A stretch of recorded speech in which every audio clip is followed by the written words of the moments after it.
Jou daaglikse CLF inspirasie, Simson.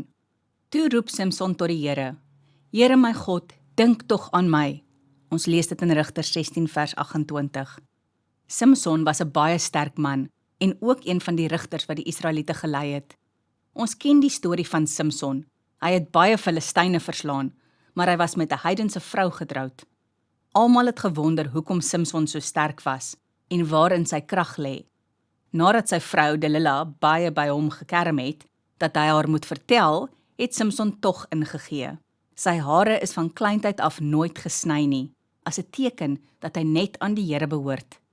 So het die Here hom die krag gegee. Delila vertel toe vir die Filistyne dat as sy hare afgesny word, sal hy sy krag verloor. Terwyl hy slaap, het sy hare afgesny en die Filistyne het hom gevang, sy oë uitgesteek en hom in die tronk gegooi. Op 'n dag het die Filistyne fees gevier en Simson laat kom om hulle te vermaak. Intussen het sy hare weer gegroei en hy het tot God geroep.